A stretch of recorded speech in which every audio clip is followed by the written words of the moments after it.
Okay. Hello. Is anybody here who does not have a tent card in front of them? Because we would like you to have one. Take your choice. Is that the road? And if you want to join us at the table, we have plenty of space up here, unless you're super comfy on your couch. Please. So I'm Maria Wolf. I've met most of you, but there's a couple of new faces in the room that I haven't met before. I'm sorry I missed last week's meeting. Last month's meeting. I had a car accident, and so Jennifer was kind enough to cover for me, and no injuries, all was well. In the end, just my car died. I was really lucky. I was telling them I was lucky because I got put on steroids that day for an allergic reaction, and I swear the steroids stopped me from getting whiplash. I was like, these are awesome. Yeah. So it was a good thing in the end. But You're strong. Do you believe that story? Potentially, because it's inflammation. It's soft tissue, but then it's inflammation. So that's what it's what I believe. So, did everybody get the agenda and handouts? I want to say, I'm sorry, we don't have the APD thing. Laura Keene will be here shortly, and I think maybe she's going to try to bring it, and if she doesn't, I will send it out to you guys as soon as I get it from that.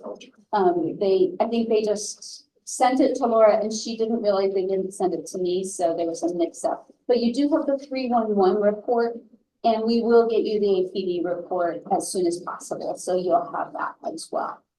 The other thing that I found out about 20 minutes ago is that our speakers from planning tonight can't come after all. So we're not going to get the IDEO presentation, but what I would propose that we do is spend some time talking about what were the questions that you wanted. And I will make sure that they get those, that they get answers to us, and that they'll be part of the presentation from code enforcement next month, unless you would rather have something else next month. So we can figure out what you want to do instead. So Pete, you look. It's okay. Okay. Should we do introductions? Let's go around the table, have everybody introduce themselves, because we do have a couple new faces. I want to make sure everybody knows everybody else. So let's start with you, Angelica. Hi, I'm Angelica Archuleta Romero, and I attended last month for the first time. I'm a field representative out of the mayor's office, the Office of Civic Engagement, and I am here to support the needs of D6 and to support any way that I can here. So thank you for having me. And she lives in the neighborhood. So I grew up here. I live in D6, but not. Anyways, yes, that's right. Where'd you get out of school? I went to Highland. Well, there you go. And Van Buren Middle School. When did you graduate? I should have graduated in 2009, but I dropped out of school and got my college degrees. I graduated from Highland in '67, so Wow. I've been here a little longer. Okay. That's okay, it doesn't matter. I'm Wally, and I'm from Parkland Hills. Just here to learn what I can learn. Super Tanya, South San Pedro. Sandra, Vice President of D6 and President of the Elder Homestead. I'm Edward Lopez, and I'm in the Parkland Hills, and I attended the meeting last month, so this is the second time. Oh. And John invited me. We're glad to. Yep. I'm John Comstock, Parkland Hills Neighborhood Association for Parkland Village, an organization of people, neighbors, couple neighbors, to age in place, or if you're not old, couple of anyone. Yes. Pete Paletto, Southeast Heights. Chuck Holman, author of Ash You Shall Receive, the ABQ player. And I have a copy of my epilogue of the book. If you'd like to see the seven Jefferson.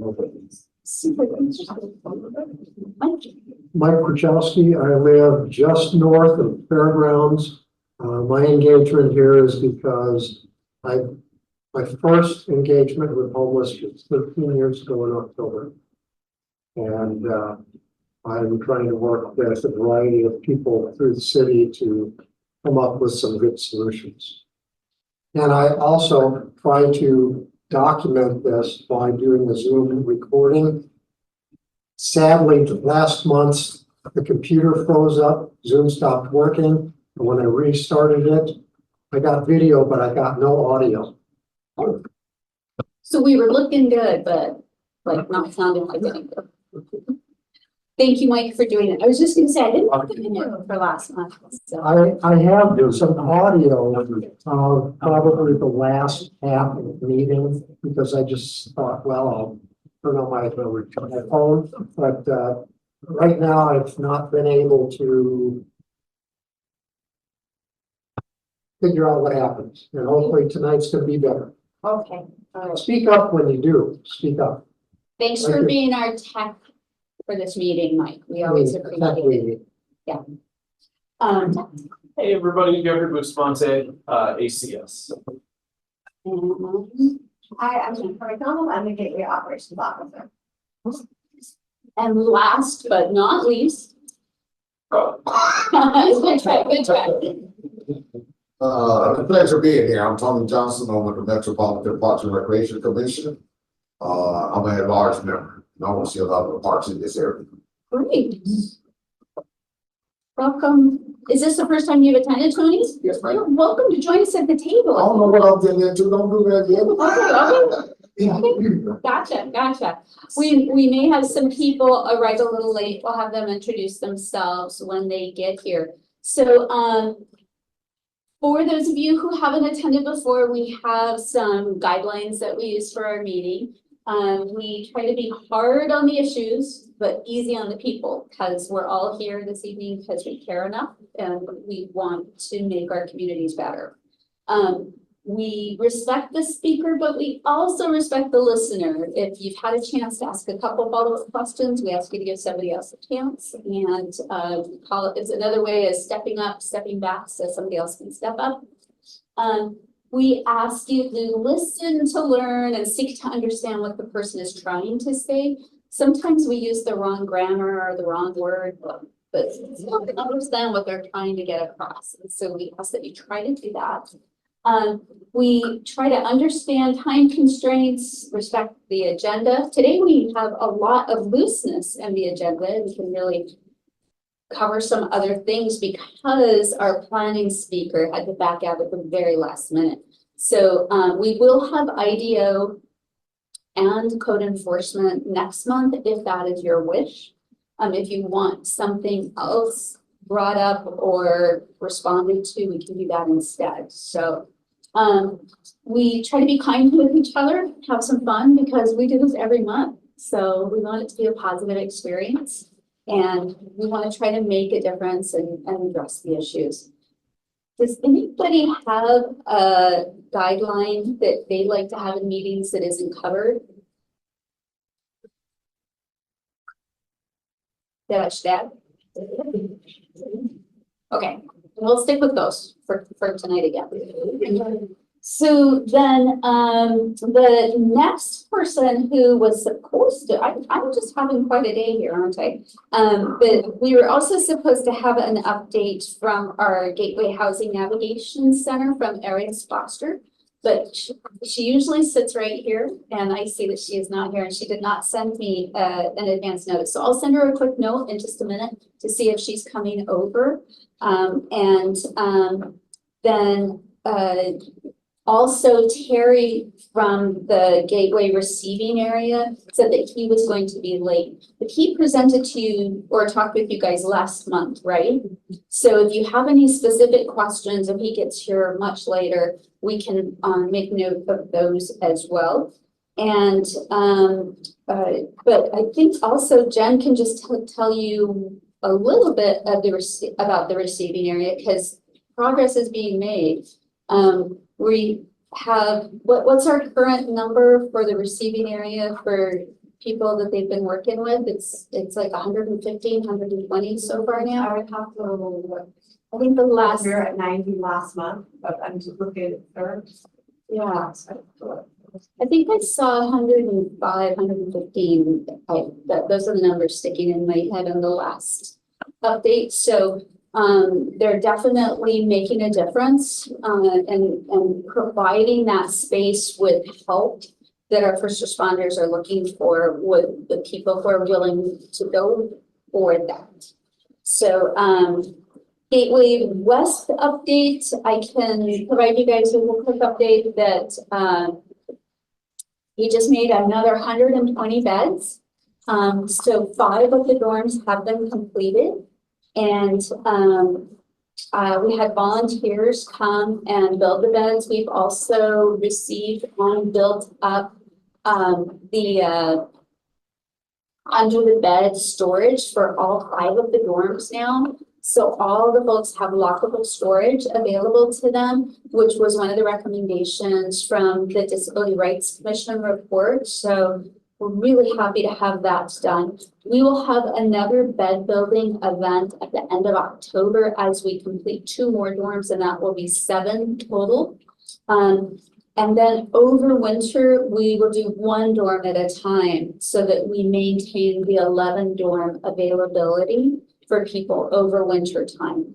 Because last year we filled up, and we expect this year to have a similar occurrence. And we have overflow plans set already. If it starts to fill up, how we're going to deal with that. And we're just going to keep trying to get that facility brought up to the standard that we would all find acceptable. We're moving forward in a really great way now. We'll be looking for the funding for the outdoor improvements as well, because it just is needed to make it be a place where people can be and where people will want to go for shelter.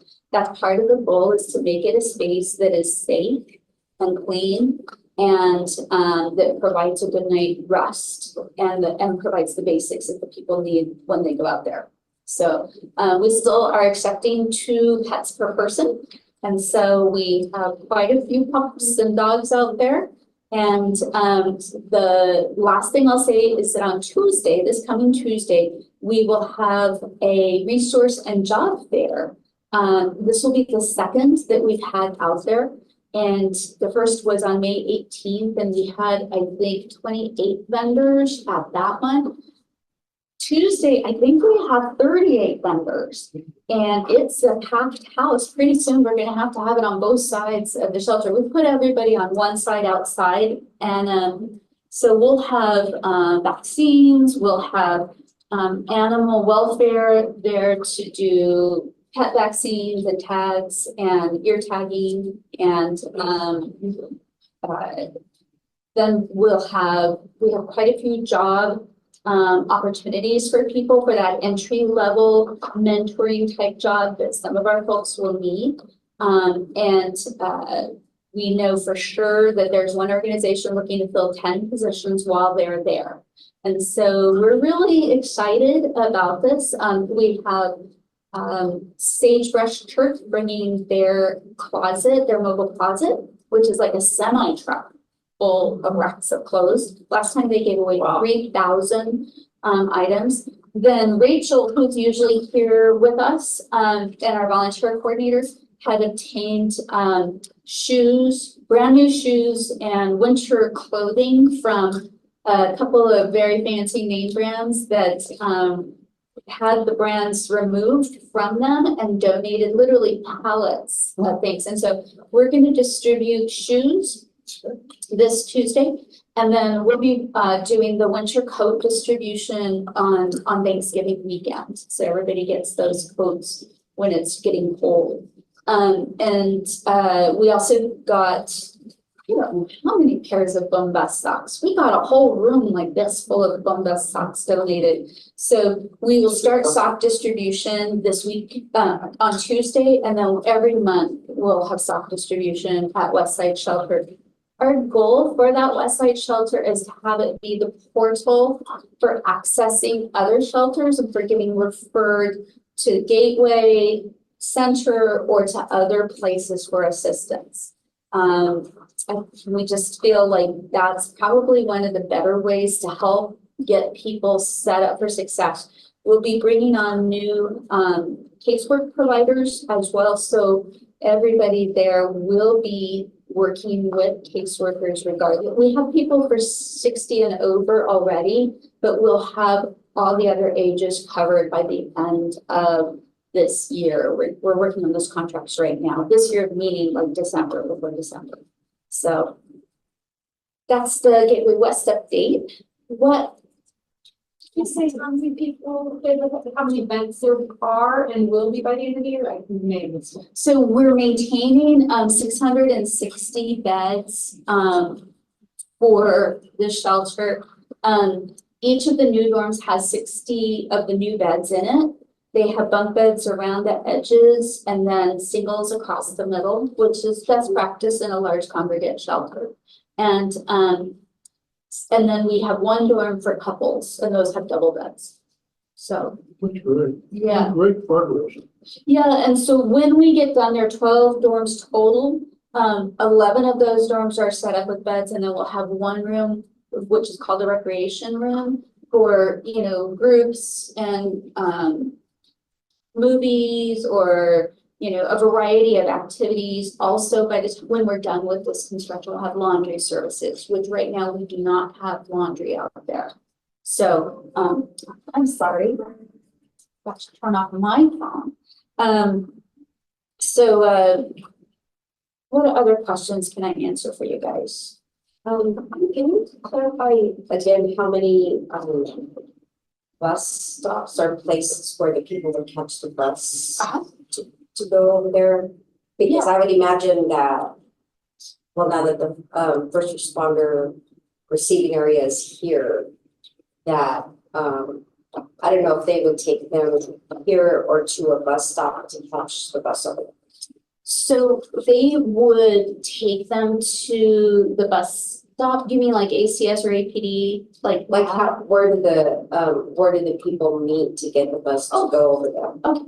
So right now, and you can always find this bus schedule online if you go to cabq.gov/homeless, and then you click on shelters, and you'll find the Gateway West shelter bus schedule if you need to tell anybody about it.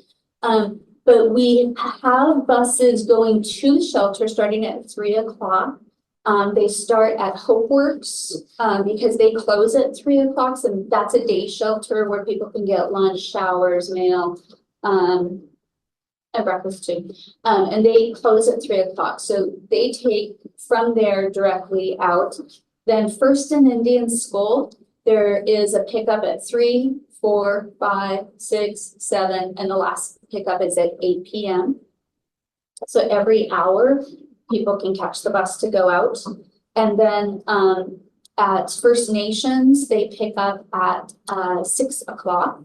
And then they go over to God's Warehouse for the last pickup from this area, about 6:15. So they go from First Nations to God's Warehouse and out. So that's how the buses are working right now. And we've recently done an audit of the buses and how well they are meeting that schedule. And so we'll be doing some work on that. You know, there's always improvements we can make. So we'll be doing some work on that too. So did that answer the question? I think Tanya and I wanted to know too, what the total goal is for Gateway West for number of beds.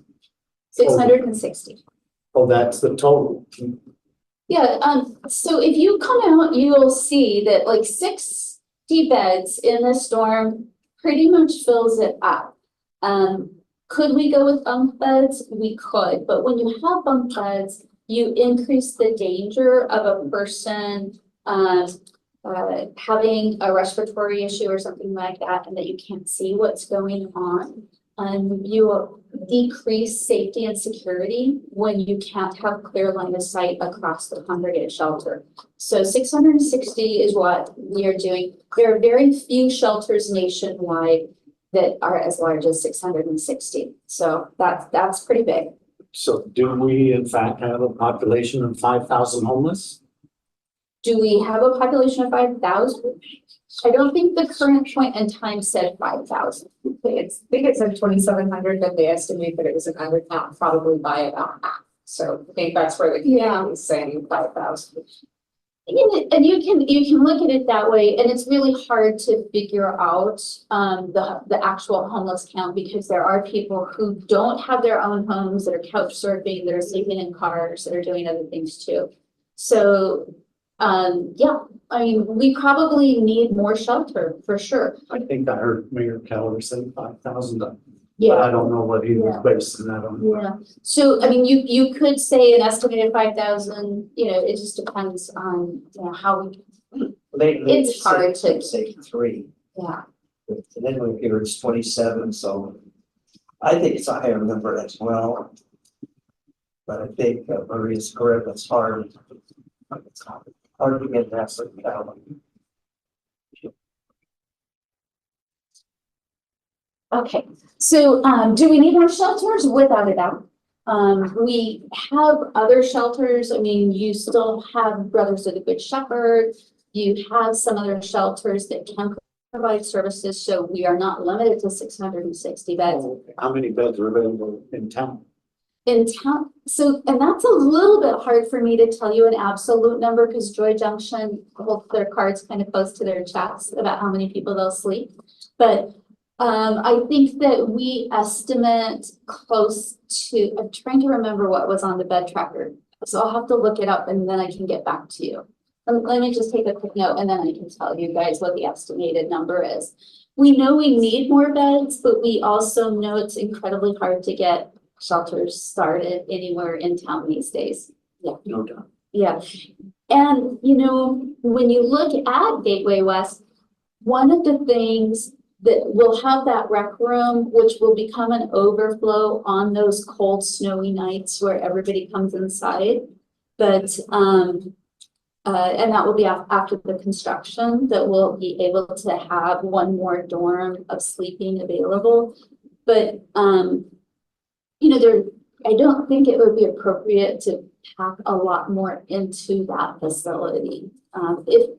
If we find that a lot more people are willing to go into shelter, I'm sure we will be ready to cross that bridge when that time comes. We just don't have a lot of people who are willing to come in.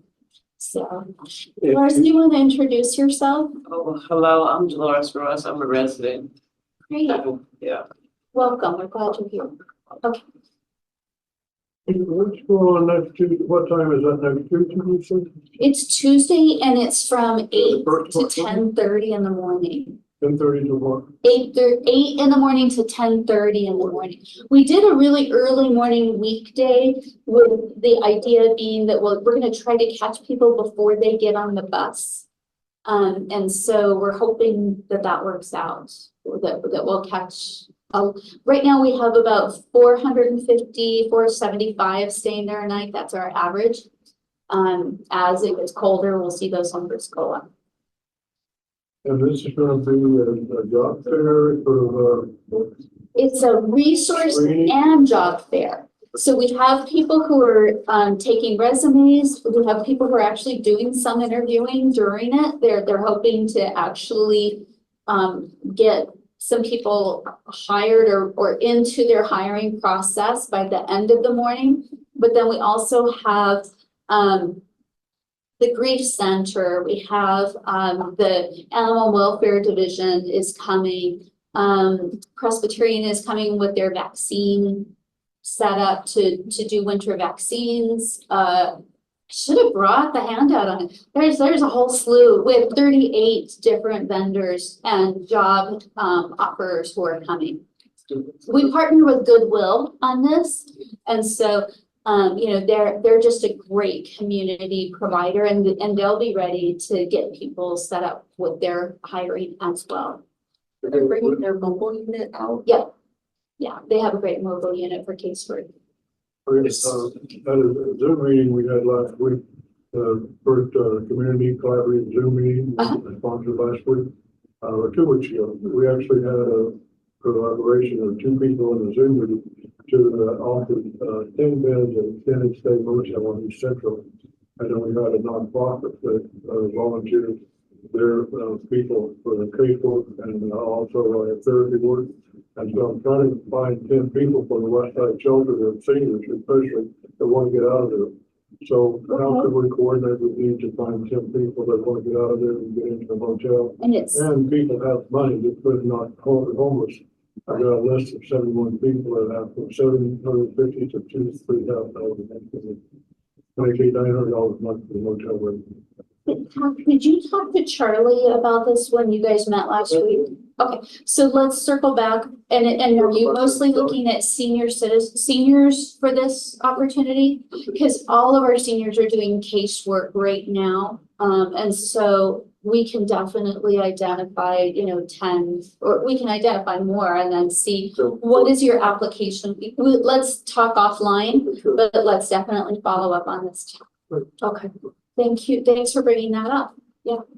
So there you go. Maybe we'll get 10 out and be able to move 10 more in. That's right. That's our whole goal, is to really increase the case management out there, so that we can get people, cycled through into whatever housing is available. Because we do have some folks out there who have disability income, who have some kind of income, but they just haven't been able to figure out how to get into appropriate housing or a housing that they can afford. Yeah. You're exactly right. So we had a lady in our house. I just moved into the 400 road southeast. The international. International. There is the international district, and then there's a war zone. That's the war zone. We had 3 shots last night. Anyway, one of the ladies was out there in the West Side Shelter for over a year before she got into UNM Health and the other meds and all. She was suffering from PTSD. Her husband shot himself in front of her. Yeah. And she was a good executive before that happened. So and whatever we do to help with the casework and that process, or we want to be available. Okay, I'll follow up with you on this tomorrow so that we can really figure out what it is they're looking for. Tanya and then Molly. Sorry, Molly. How long after you are transitioning people into housing are the case managers for the people who are over 60 currently? How long is that case manager following them? And then as you're extending the case management program, how long will they follow people once they're in housing? Very good question. And that depends on the type of housing they get. If we find that they're self-funded, that they, have this much and they just couldn't get the deposit and the state and the utility deposit and stuff, and they just needed that help, they won't get a lot of case management follow-up, right? I know. I'm a landlord, that's a really terrible idea, just so you know. Well, It's gonna lead to evictions. yeah. Well, I mean, that's a really good point. And so thanks for bringing it up. I'll make note of it so we can think about it. The other thing is how do we transition to a different kind of case management? So that's more the question. So in once a week, even with a text message or a phone call or every other week is super helpful. Yeah. One of the things we're working on with medical providers is what is their responsibility to help their patients and clients, because a lot of times they're not really following up on the level that they could as well. So they should be part of the continuum of care that we're trying to figure out. So really, You know when you're ready to be working with the department. yes. Okay, that would be great. Well, I lost my train of thought. oh, I'm sorry. We were talking about shelter spaces. Maria, what is under your name, it says HHH, what is that? That's our new name for our department. It used to be Family and Community Services, and now it's Health, Housing, and Homelessness. Okay. Yeah, HHH. Yeah. Okay, any other questions now? I'm really sorry, you guys. We had a strong agenda and then people are like late and then backing out at the last minute. John? Yes, a couple of people have asked me if there'd be any way that they could get access to the to the lobby here to walk around that track on the second floor. Oh, Yes. When it was a hospital, they offered that. I think I should walk there. There's one. I think that right now, probably the answer is no, just because we don't have this area fully occupied. But I know that one of the things that Jennifer is working on is trying to find additional tenants that will occupy this building and activate it in different ways. And with the things she's working on, that's definitely something that could be part of what comes in the future, because the front door would be an accessible door and it would be monitored at that point. So I'll pass that on to the team so that they keep that in mind for the future as well. Definitely with winter time, that's an interesting thing to think about. Yeah, okay. That came up at your neighborhood association meeting? Yes. Okay, great to know. Thanks, So John. people were used to walking on the second floor here. Okay. And they miss it? They miss being here? Okay, good to know. All right. I just wanted to address a couple of questions I asked about, that was, related to you about the housing. Yeah, I know you probably don't know nothing about it, but, me, Councilor Rogers, and, Commissioner Bob Hall is meeting with Chuck Shelton, which we consider them one of the big slumlords of the ID. But we're meeting with him and another realtor, because they said they had about 2,000 properties or apartments available in the area. And we're gonna meet with them to see how we could get people back into their apartments. yeah. So you know about the landlord liaison program, right? So is that gonna be part of what you're doing there? Very good. You know, my back when I met with him, talked to him about some other issues over here, in the area here. Great. We talked about it, and, he wanted to really help. So that's when Commissioner Bob Wall got involved, said she wanted to be in a meeting. And we're gonna meet and see what we can work out, see how we can enhance his properties and try to get, people back in them. Well, I know the county also has some landlord liaison We funding. got a couple thousand apartments, right? So we're going to try to. And are they empty now because they're considered substandard? Is that the Well, a deal? lot of the people cannot afford the rent right now. Yeah. So we trying to figure out how can we supplement their income to get them back into these parks.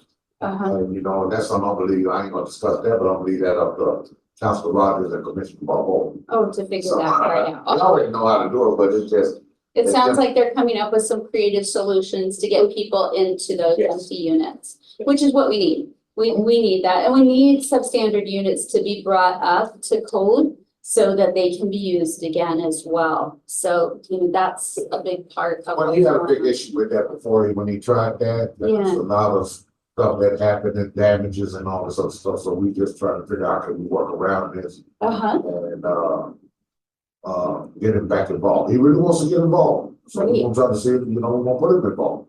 Well, if we can help you connect with the landlord liaison people, just let us know. Like, that's part of what we will do if you need any help. I'm guessing you already have your in I on don't know that. anything about So- this here, this. Okay, well, great. Yeah.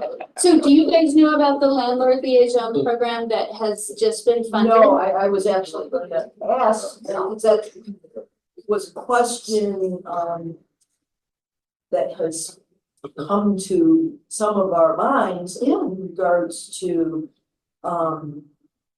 you know, who, let's just say, are, you know, the landlords that have been, amenable to, you know, working with, you know, the city or other, you know, groups. And those maybe who have not been so. Okay. So are you asking me or you would like to? I don't know, it's just Yeah. an open-ended question. Yes. You had brought up, obviously, you know, the situation with landlords, and it's very clear, you know, throughout this sector, there's been a significant takeover of a lot of the properties, you know, by corporate entities. Uh-huh. And those corporate entities don't have any, you know, sort of accountability. I mean, I just will comment on an interaction I had with one of them, in regards to, a property concern, and essentially, you know, they hung up on me multiple times, let's just say that. But see, there's no regulation on people that have multiple properties. There's no regulations on them on what they can do and what they can't do. So they can just do what they want. Exactly. And that's why we have to meet at the table and try to compromise and try to work out something, Yeah. you know, for their reason, you know, and no, I agree with it. They came in and took over, and, majority of the people that own property, especially in this area, apartment complex, is out of state. Yeah. Somewhere. They don't care about what's going on here. They get people to just manage the property that took care of that. Yeah. And that's what, and I think that's something that we're working on. How can we put restriction and regulation on these people so they can abide by the law that we need them to abide by? Absolutely. And Grant Cordone is one of the biggest, causes of that. He said the rent's gonna double the next 10 years, if he has anything to say about it. Because he goes in and buys these homes, or these apartment complexes that are $100, $200 below national average. Then he raises them up, makes millions and millions of dollars. Just heard that the FTC is looking at that. It is an illegal, collaboration of, it's causing the rent to go up because the realtors, they know when I go, they know what, that when I moved out of my 3-bedroom, 2-bath apartment at $950 a month. She said, oh, good. I'm gonna rent that for $1,250. I said, why $1,250? She said, because that's the only 3-bedroom, 2-bath apartment in this zone. Because we have to pay our rent by, half. My rent went from $900 to $1,000, now before the first week, $1,150. I moved into a house, moved out of the apartment. And so that's gonna happen to a lot of seniors that are on fixed income, houses, $2,500 a month. You're gonna see a lot more seniors, because there's a financial crisis coming before the feds can get this under control. Even if rents go up 50% in the next 10 years, it's a crisis. And so we gotta get a handle of it somehow to help this. And also, there's a big gap in the different things, like I'm trying to get a group together to help people that they lost their job, they can't get another job, they're 2 or 3 months behind on the rent, and they just need $1,000, $2,000, $3,000 to get them over that hump so they get another job. But they don't have that, and we need funds for that. And there's not there's not anything set up for them right now. So we need something for the gaps.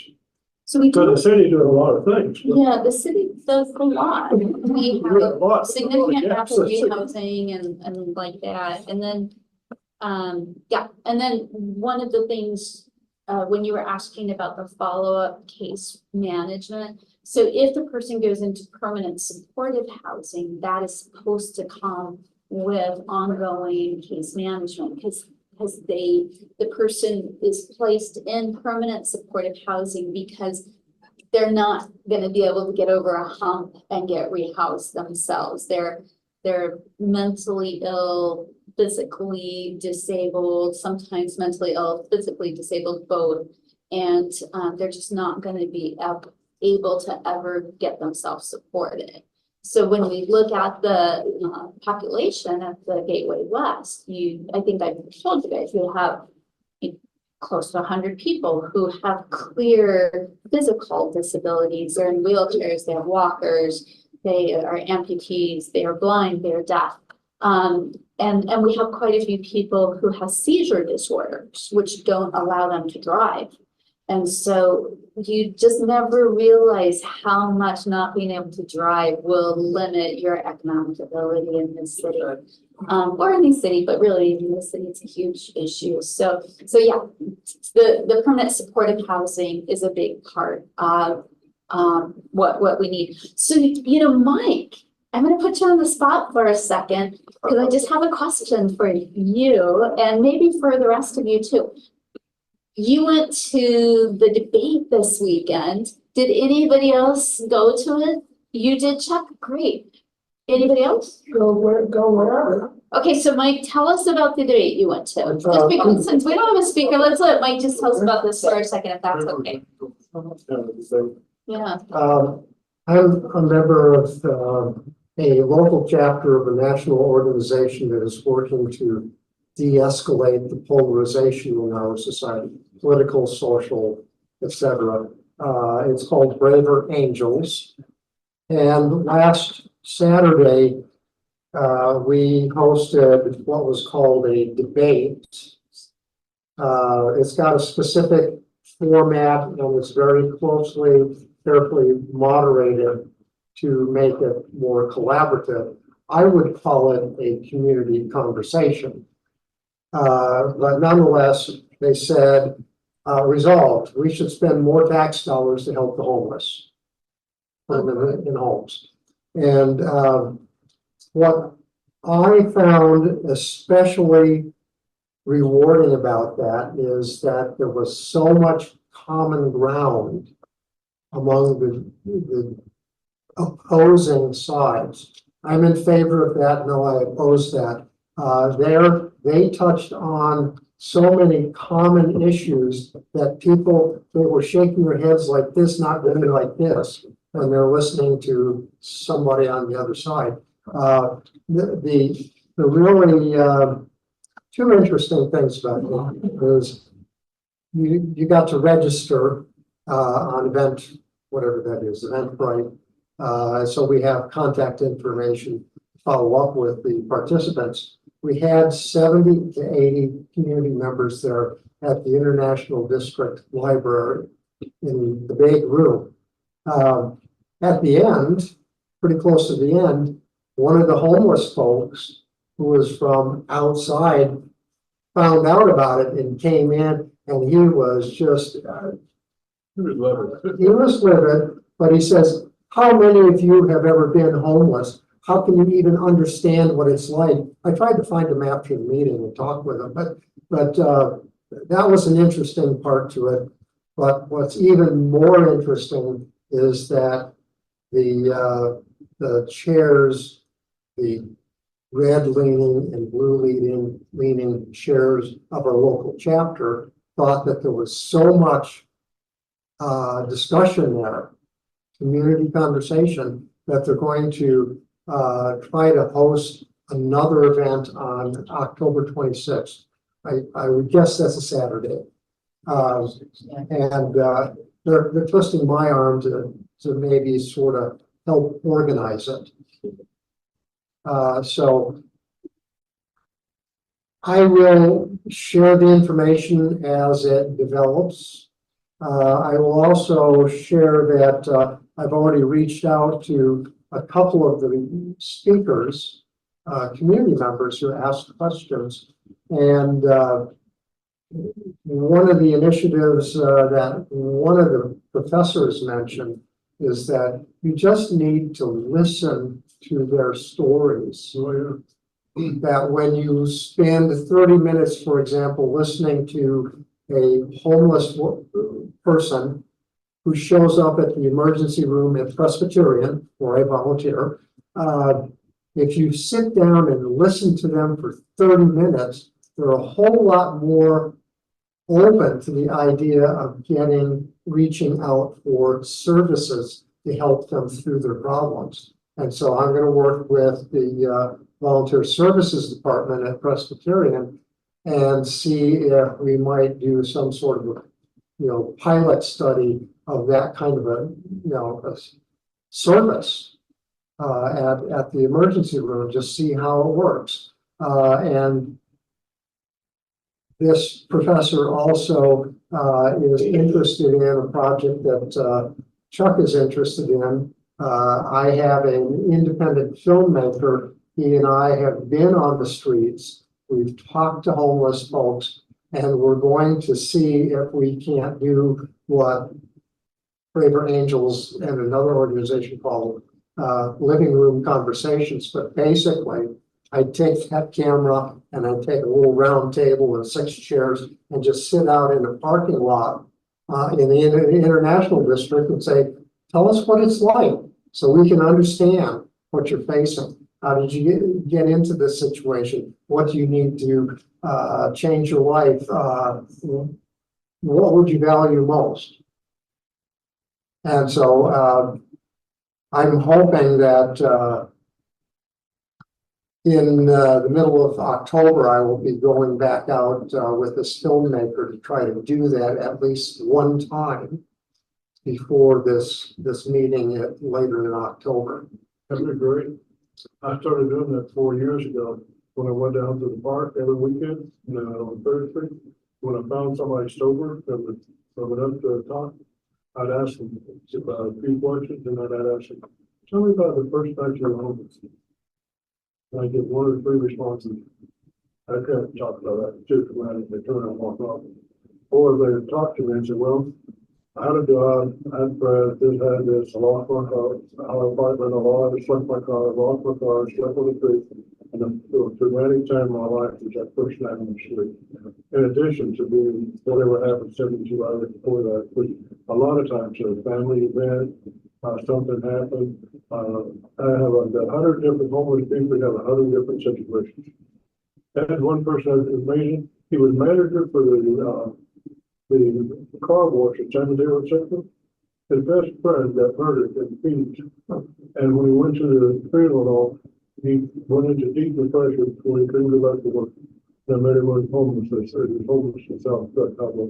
So a lot of these people, if you can catch it, where the first month they're on the street, they were still want to get back to normality, and with the proper help they can. But after 6 months on the street, it only takes 66 days to go from new habit. And they have new habit, new friends, and they don't want to get off the street after about 3 months. And so very few, maybe 5 or 10%.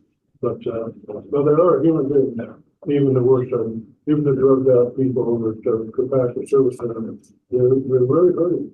A lot of them are drugs, but they're really hurting. Physically, mentally, emotionally, they're hurting.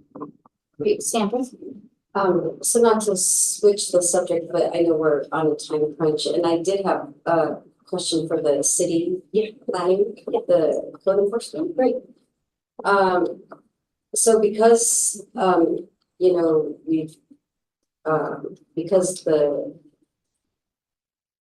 opportunity for people to buy houses now has decreased. There are more renters. And when they can't meet that rent, of course, they leave their homes. Now, these homes are now abandoned and being defaced because they're empty, squatters, you know, etc. So aside from calling 311 to get routed to code enforcement, does code enforcement have specific people assigned to areas in the city?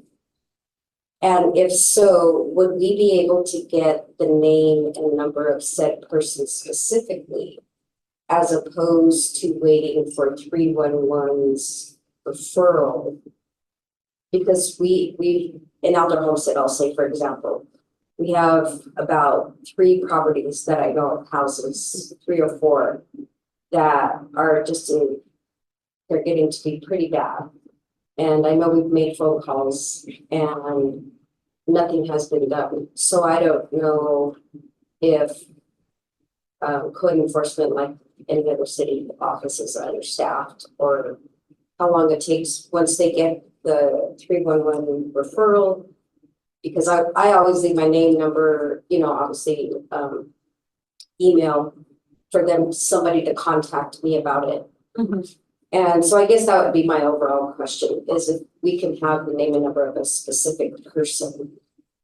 So can I tell you my guess that's going to be the answer to that? No.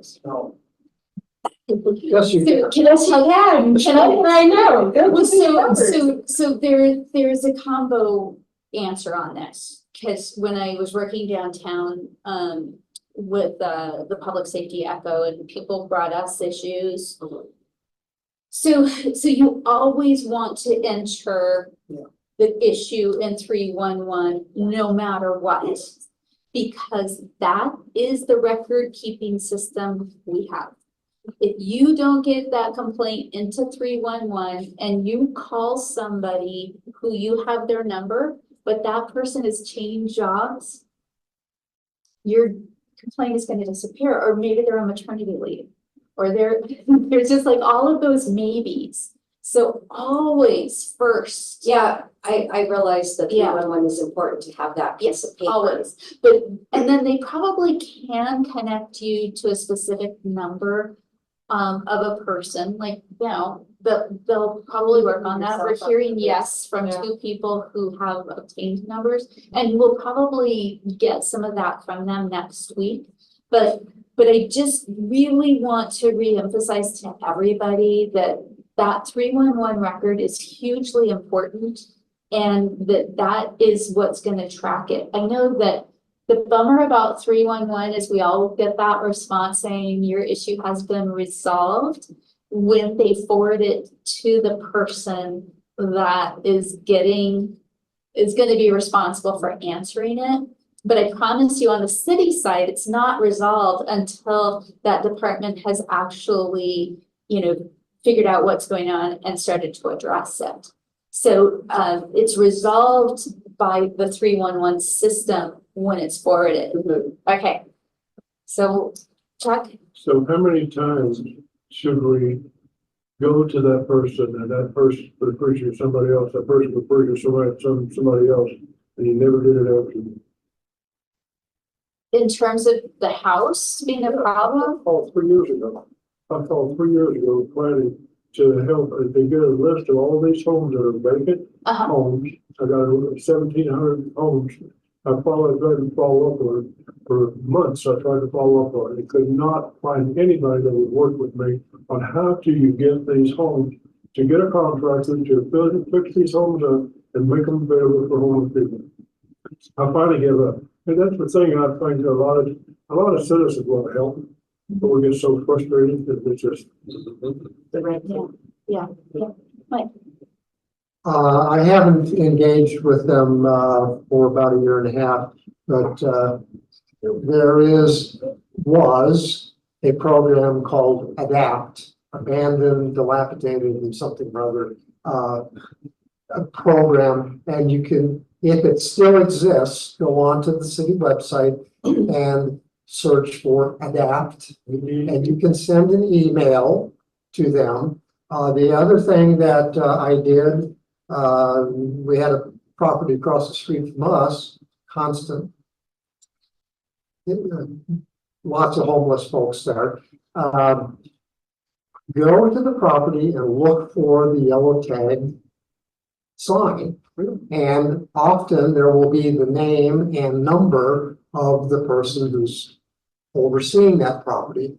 And what I did when I saw the city of Albuquerque code enforcement car there, I walked over, I introduced myself, I got their business card if they had one, and they knew me by name in several neighborhoods. And that was the way that I kept in track with the properties. So I think our thing is we're having problems getting somebody there to put the yellow sticker. To put the yellow sticker, so that, so they have to go out, inspect the property, find, you know, the owner and et cetera, et cetera. And I think that's where the gap is. So I'll try to follow up and see if ADAPT is still operating. So I actually know the ADAPT. They are. Yes, they're definitely operating. They're working hard out there. Is that part of APD? So It's actually AFR, and then it's a multi-divisional group that works together. I mean, code enforcement and AFR and housing inspectors, they go hand in hand. And code enforcement's coming next month, so they'll be able to go in depth, but we've been in presentations with them, and so I can tell you in general that a lot of what they have to start with is notifying the property owner, finding the property owner, giving them a chance to respond. And so that's where you see a lot of time lag. It's that they're required to get a hold of that property owner, give them a chance to do the work, a chance to do the improvements before the city can take action. And so that's the hang up more than the It's not that they're not doing anything, it's just that you can't see what it is yet. So I guess I'm wondering if, as part of the city government's transparency to the public, are they, I'm not gonna say aloud, but do they keep in contact with, let's say like me, I'll use me again. Hey Sandra, so our first step is we are trying to find out who the property owner is, and these are the steps that we have to take. Like kind of keep the person who called it in informed in some ways, so like I'm not waiting a month with nothing being done and I'm thinking, well, it's just been dropped. You know, even one check-in, so you called us 15 days ago and in these 15 days, this is what we've done. So let's ask them that next week. Okay, so that would be a question that, Yeah. if you could give that to them and I will. they might have that answer when they come. I got that, yeah, for sure. And I think that they'll have some good answers for you on it, so. Because it seems to be like now, unfortunately, like they were saying, the cost of the rent is going up, and so that's forcing more and more renters to leave. And so I'm just curious, because now as the winter months come, and we've all seen from last year and the year before, squatting is a big thing, especially if they find an empty house. And so, And then fires. et cetera. And so I was just curious about that. They can definitely talk about that and what they're doing to jump on it faster. And I don't want to load too much into the one day, but let's have code enforcement come and then we can have ADAPT come the next month if you guys want. Have you guys ever had ADAPT present to you before so that you know? Not, Not in this. I just want to comment, what Sandra was sort of asking or Yeah. pointing out was that historically, going back at least, let's say,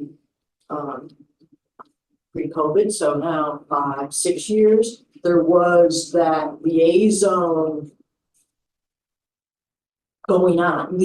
ship going on that I know within at least our neighborhood with the the houses that were yellow tagged that was going through this process, we would be getting actually, Oh, you used to get notices. we would regularly get about some what's happening. updates. Okay. Now, the individual who was doing that position is gone, does not exist any longer. Okay. So I think that that's just the generalization is there's no updates, and with no updates, we don't know how to respond. Okay. You know, we don't want to double the work or, do something that they've already done. Or trying to do, or so that would just be a transparency and updating. Yeah. Great. Yeah. I sat in a District 9 meeting and had the idea over there. This is a huge issue. And neighborhood residents don't want to be police officers. 3 or 4 ladies said that neighbors came to her door, threatened to kill her, damage her car. Things could happen to you while you're gone. Because they This were kind of reporting. thing. And, this is not news to city government. And when I talked to the mayor about it, he said, if I only had more officers, my golly, hire them. I mean, really, Well, make it. Get people to apply. Well, That's the problem. And I'll be very simplistic. If the job pays $20 an hour, there's no takers, raise it to 25. And then there's no takers, raise it to 30. A year. And because it's really tough. She's gotta be a policeman.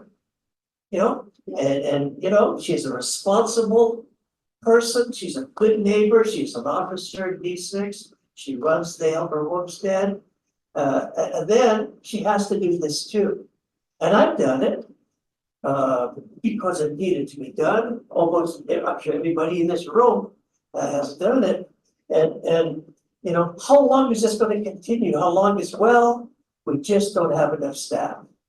Well, focus on that. And then the other area that's really concerning is, the mayor said he's building, was it 4,000 new units? In 4 locations? Yeah. Is that correct? Okay, and so housing units, okay, and who's down for that? I am, okay? As I heard, Kirtland is gonna bring in 5,000 new employees. And the solar company is gonna bring in maybe 3,500 new employees. And the need was, we gotta have homes for these new folks. I'm all in. But what about the blue collar people who live here that are priced out of their home, they lose their job, they get sick, and they become homeless, or they live with whoever. And if we know rent is gonna skyrocket, what are we doing now? And I submit to you, the mayor and the city council have a lot of authority. And, you know, the ugly term rent control comes to mind. And realtors say it'll ruin the market, it'll ruin our society, we'll all die and go to hell. Well, we may go to hell anyway, I don't know. We're trying not to. But with that said, We're all gonna die. isn't there something that can be done reasonably? So if the rent goes up to $12.50, is there a federal subsidy that could provide $500 to a family? I'm just, this, for every problem, there's a solution. Yeah. But are we solution oriented? And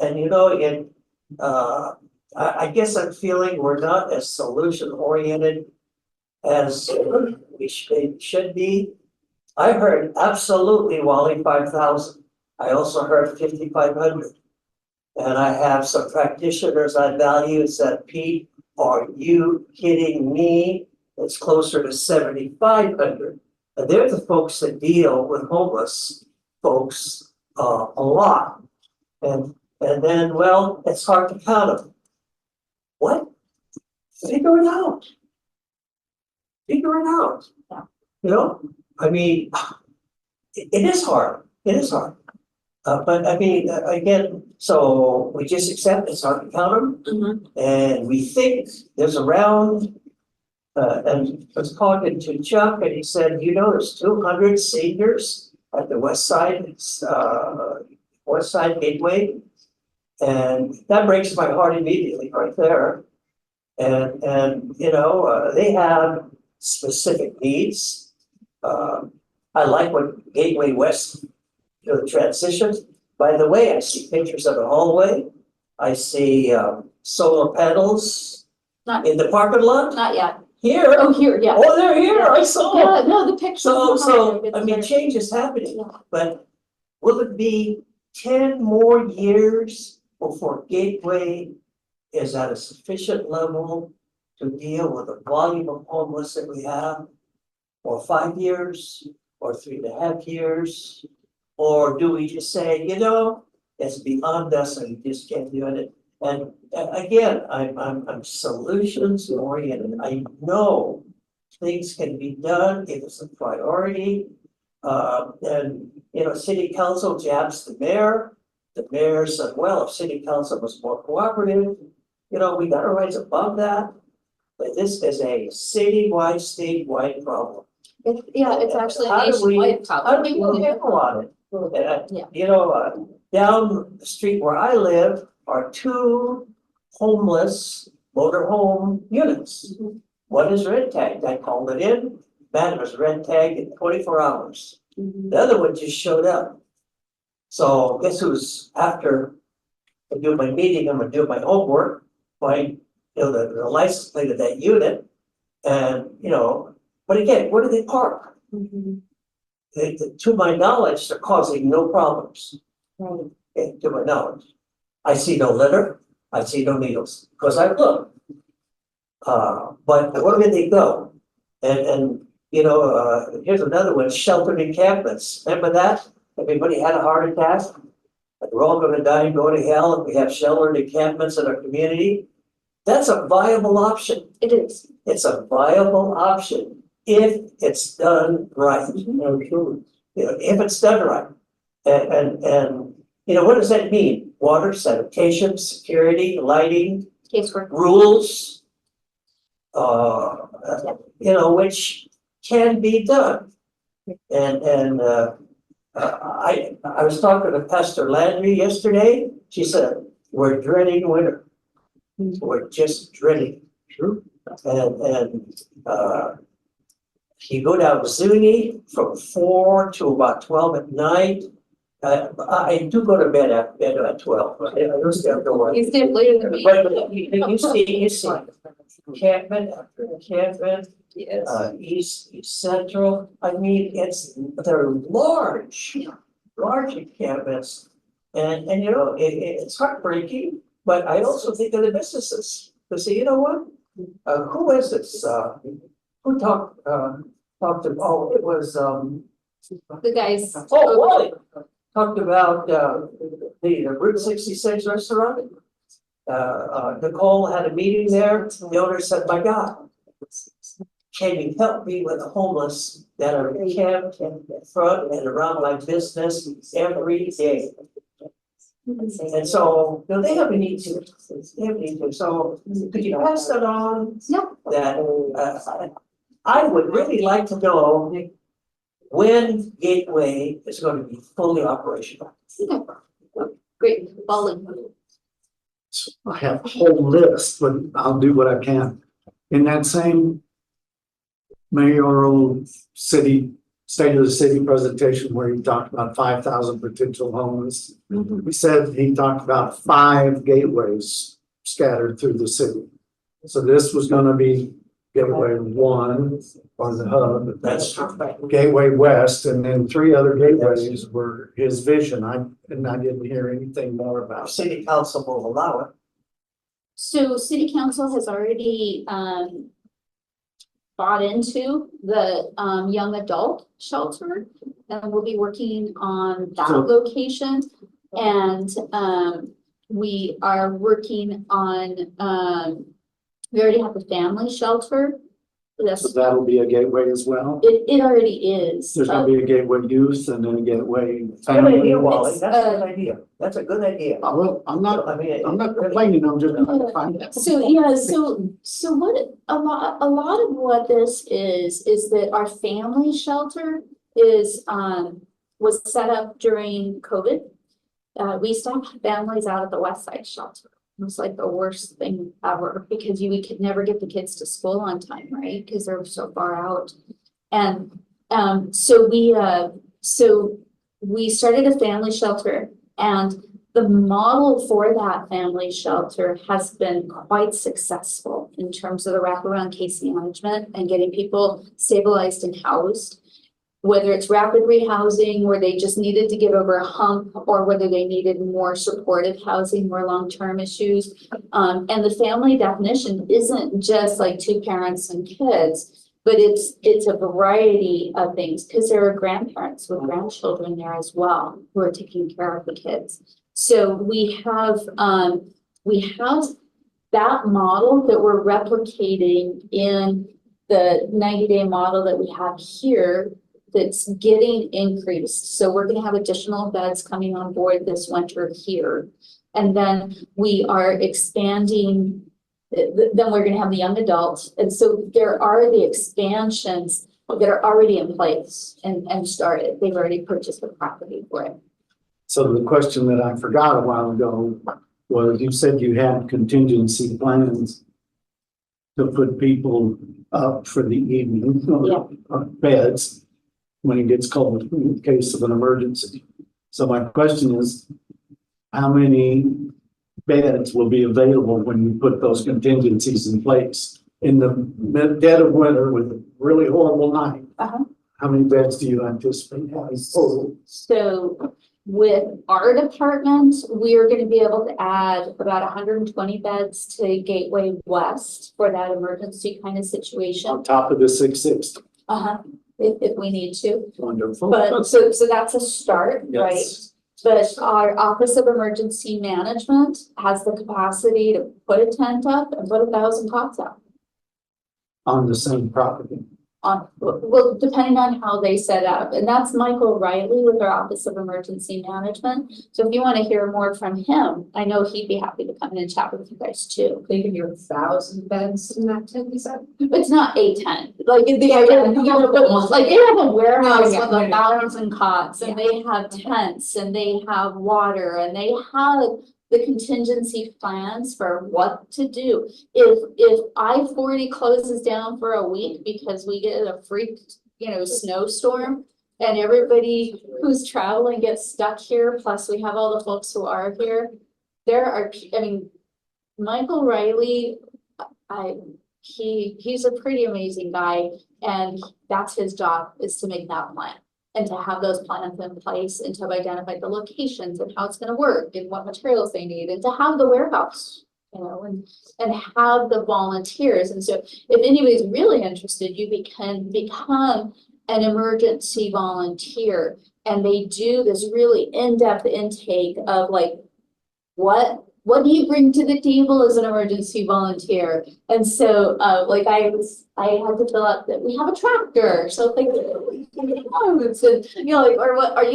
whatever you can actually help with, you have to lay it out, and then they have regular trainings and things like that. So he doesn't have a huge staff. He has a very tiny staff for considering what he's going to be responsible for at the time. But what he's supposed to be doing is recruiting volunteers and having a setup so that if something has to be activated, boom, off they go. Yeah, Sandy.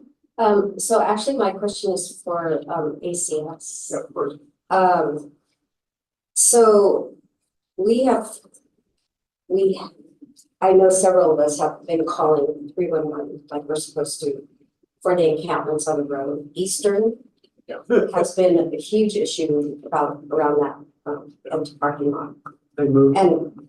And so of course now they've been, chucking their garbage and stuff, so that inside the gate is just full of garbage. But I've noticed now that a lot of encampments have moved to Ortiz, which is, so I'm one of the conductors of the walking school bus program. And our route had been, we would, from Wilson, we would go up Ross and then down Madeira and then up Anderson and down Ortiz. But because of the growing encampments on Ortiz and the number of needles that we have found on Anderson, we've now had to change our route. Starting tomorrow, we're just going to go straight down Madeira to Catherine. And so we're still concerned, the people and for the kids, about the growing encampments along all of Ortiz. The eastern people moved to Ortiz. Yes. Yeah. And so how is that being addressed? So a couple things. So yeah, Ortiz is right there. Right. Yeah. We saw that this weekend from, I think, some of our conversation last week. We got Commander and did some of the work on Eastern, especially with their street outreach team, which is our kind of team to the unsheltered. And as you saw, exactly, there was almost this kind of push north, right? Especially northwest towards us. We just kind of brief, and I'm sure you saw it even today. So some of those encampments on Ortiz yesterday had started coming down, and the rest, and then this morning I saw them, on the way in, popped in.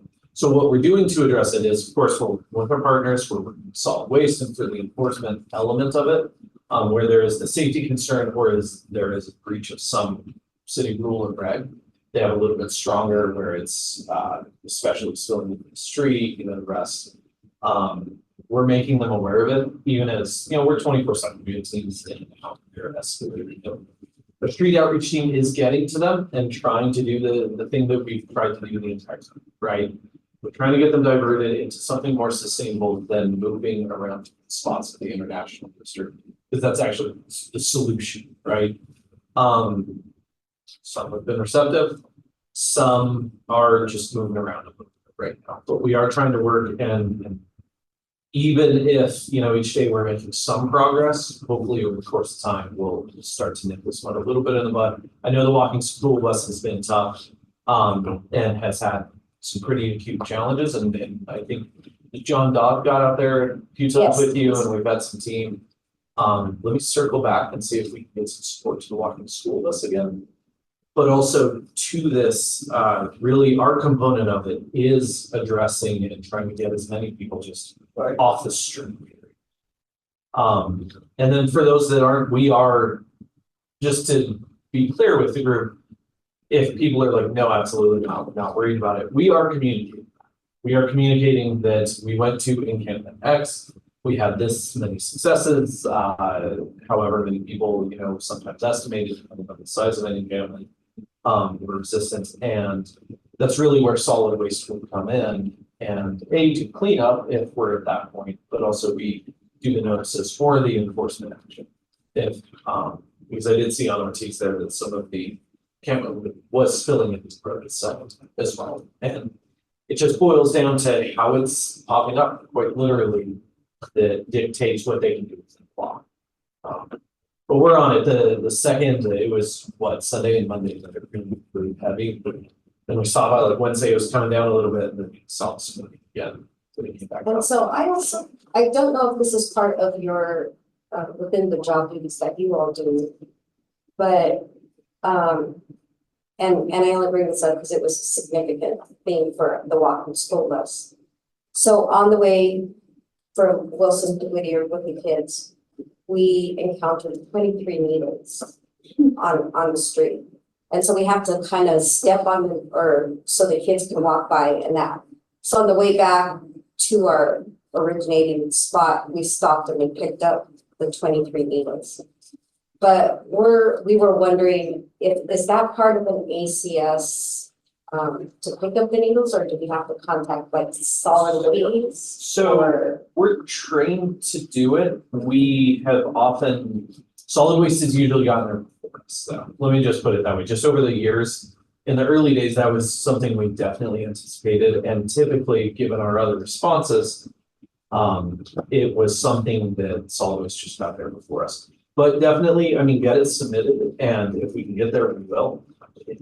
Absolute, you know, empathy, kids my own, never want that, right? Never want, especially children, anyone, but especially children exposed with this item. I mean, because we were trained too, and that's why we picked them all up on the way back, because at least that's 23 needles that any other kids don't have to encounter after school. Because we don't do anything after school, we just, you know, keep walking to school. And if we're But seeing yeah, and it's we're just- getting, just so you know, if our team encounters it, our team doesn't like radio it into solid waste and say, hey, come get it, like on Ortiz and the rest. If we're seeing it, we'll definitely address it. Okay. They didn't have a key in there in the next one district that did go by and pick up needles. They used to have a people sign to do that. I don't know. I remember when they go around in the community and all you do is report it and they go by and clear up the whole area. I I don't know what happened to it, but they did. I don't know. And I'm only saying this because, you know, we're responsible for the kids, and we don't want them to step on the needles and stuff, so it's become more evident to us, you know, we're actually, somebody has to walk in front to see if there is, and then, you know, kind of scoot it off so the kids go on. So, and that's just why I bring that up. What y'all do that starting point? That's Saturday, 7. 7 o'clock. 7 o'clock is when you guys were walking. Okay, because I know solid waste is doing a lot of those pickups. Parks is actually the group that does the most pickups, interestingly enough. Well, you had your hand up. This question is also for Jeffrey. Did I hear that ACS is moving out of your new digs? No. No. Oh, we are there. They are not, they just really out there. I thought I heard something about ACS moving and transit security moving in. Oh, no. No, we wouldn't. Oh. I'll You know what you heard? lock the door. I- Keep Scott in that. And actually, that's a question, is they have offered to let us have one of our meetings over there, so you Yeah. can see the new digs. Do you guys want to have one of our meetings coming up over there? I visited and I noticed that they have the collaboration meeting room. We do, yeah. They So have we a great. love to have you there. We're not going anywhere. I will. Yeah. So But what did also, I hear? what you heard about was, at the Alvarado Transit Center downtown, city security and ACS have taken over an office space there to offer the downtown area additional security and transit security. That's what you heard about. They're not moving out of this. It's awesome. And I'm saying this with the utmost respect. But it looks really bad on ACS to have those people on Ortiz, and it looks really bad on ACS to have that vacant lot, just south So that is along private San property. Mateo. It got fenced up, which Yeah. is good, but it's still full of trash. So, And it's been that way for quite a while. which, we're, yeah, totally understand, and that's why we have, like I mentioned, as soon as we see, especially in Ortiz, anywhere. But of course, Ortiz, that we were addressing it. It's also the safety concern, right? That now that they're repaving San Mateo right there, and I think it's Albuquerque Asphalt doing it, keeping equipment there. Which I did like 6 years of asphalt paving. Trust me, that equipment is dangerous. Is that what the north end of that So, vacant lot that's is? what we're starting to see that they're putting there.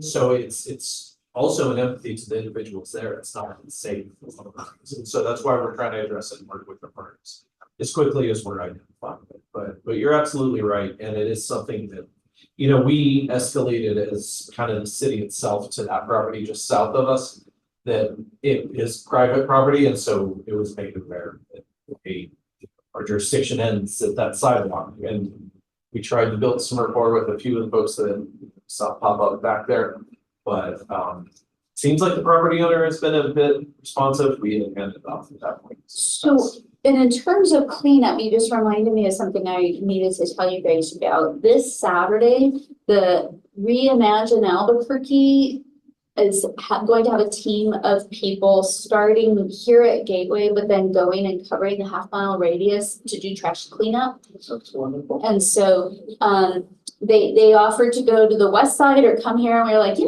the half mile. That's what we'd like to get addressed, because we know that there have been some issues in the surrounding streets. And so it's a volunteer group. And so it's from 9 to 11. Is that right, Jen? No, they're starting earlier. Okay, They're starting at 7:30. But ACS is having the event Saturday too. Sure are. So. let's hear about Make just a couple of quick announcements. So yeah. on Saturday at our facility, we're having our last summer nonviolence event. Whole thing, skateboarders, food trucks, free food, best part. Swing over, it's 2 to 6 p.m. We are really excited about it. We also will have on Halloween day from about 3 p.m. onward, a trunk or treat. So we're gonna reach out to the walking school bus and the rest that if the kids kind of want to pass through, we're gonna have vehicles, we're gonna have a fire truck and the rest. As part of that revitalization and really supports the community, and we want, as part of the facility, we always talk about it being a community space as well. So we want to start hosting more of these at our spot. So this Saturday, 2 to 6 p.m., Halloween, 3 to about 6. I know the sun and clouds and the rest sometimes. But you will catch most of the admin staff in costume. Well, it's all of them, but I'll be Okay, I just wanted to respond about the properties. Send me the addresses and I can see if I can get an update for you. Okay, Do they have your email? Yes. yes, okay, we're in contact. You're right there. Okay. Maria, you were right, 9 to 11. Okay, 9 to 11 is when they're gonna volunteer here. They're gonna have bags and trash picker uppers and everything. If anybody wants to join in for fun. So, so we're gonna need to wrap up in a few minutes. So, John, that's who's. Yes, I'd like an update on the office building, second largest office building over at Central and San Mateo. I understand that's been the tax increment, whatever benefit was approved by the city council. Is it the Lomas and San Mateo? It's not the highest higher, it's not the highest office, it's the second highest one. They're starting with the north building, is my understanding. What's it called? They're starting on it, they're working on those to get them. Yeah, that's part of the housing. It's likely, John, we're gonna have Yeah. some business opportunities on the lower floors. and then high-end apartments or very nice apartments. Again, potentially a real good idea. You know, And I haven't seen any activity there. Oh, There's a lot of seen activity. I've seen a lot of fire trucks there. Yeah. Somebody that's on fire. But that was not a good thing. A lot of lights, red Okay, lights. so we just have a few minutes left, so does anybody else have key questions that you want answered by the code enforcement or planning folks when they come back to us next month? When they really come next month, because if they don't come, I'm gonna talk to your friends up on the 11th floor. So, yeah. So anybody else have burning questions? Yeah. Is that who she talking about? I just want to acknowledge, knowing this is my first time here, just over on McDonald over here. You know, they got their hands full, but we just glad to have them on board. Yeah. Thank you. Still, it's quickly and updated and renovated as possible. Yeah, Jennifer's, she's been on board just a couple months now, and she's working hard on making a lot of things start to happen that had kind of stalled out a bit. So it'll be good I'm excited to see her updates pretty soon too. That's the first time I've seen her smile this since you've been here. She's working on budgeting spreadsheet. Calling. I forgot to ask a while ago. Arias Foster is a new name. Is she? No, she's the person who usually sits right here and gives us updates Okay. about, Arias has been there for, What about Naru? Is she still? She's heading Asuka's, out at our west side right now. So she's no longer in charge of this facility? No, we needed her more over there, I promise you.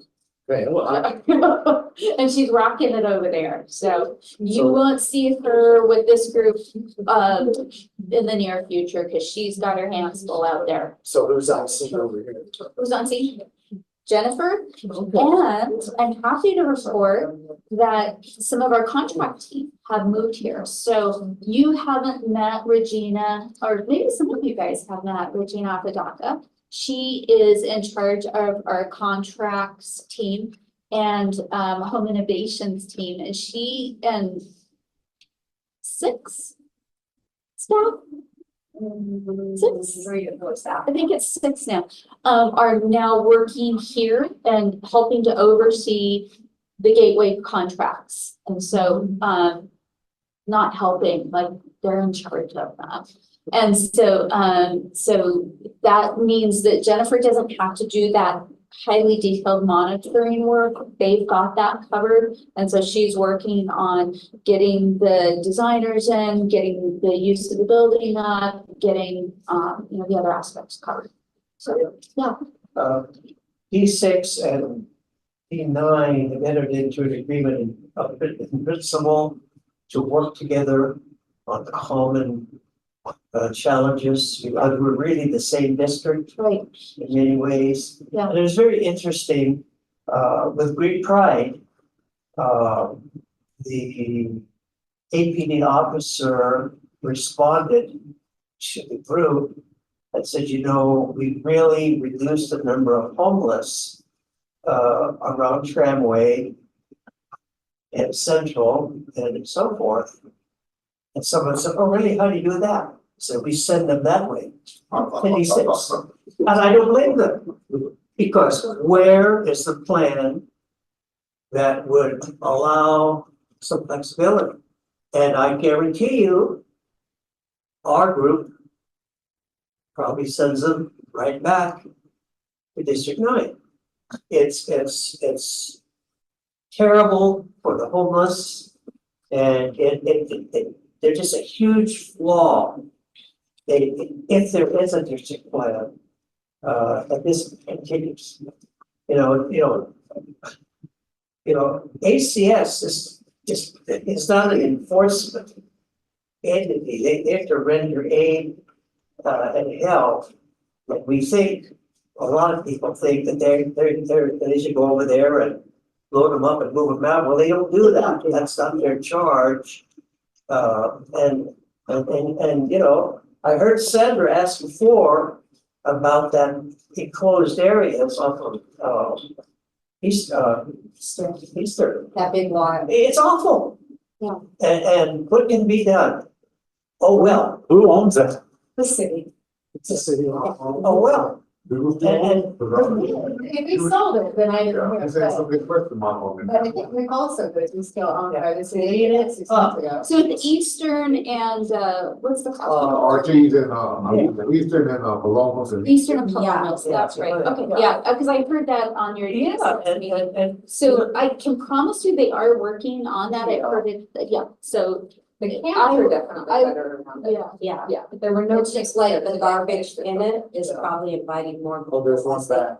Yes. I drove by on my way here. I drove by about an hour before. Yeah, I'll ask a question, but it's 8:00. Group of questions, there's So- a big issue running in our area. So just What do hold y'all on, think have a safe, There was a lady brushing her hair. what do y'all think about that? So. safe outdoor space. What do y'all think about making it a safe space, because that's what I've been petitioning. Our neighborhood association actually sent all the city councilors a support for safe outdoor spaces. Okay. Under certain conditions, you know. Yeah, but you know, instead of just them on the streets, sidewalks and alley, that we make that spot a safe space, but that's where the Oh, problem is. I've The city already didn't told own it no more. So if we have that, make that a safe space, then we gotta neutralize space to really send somebody there.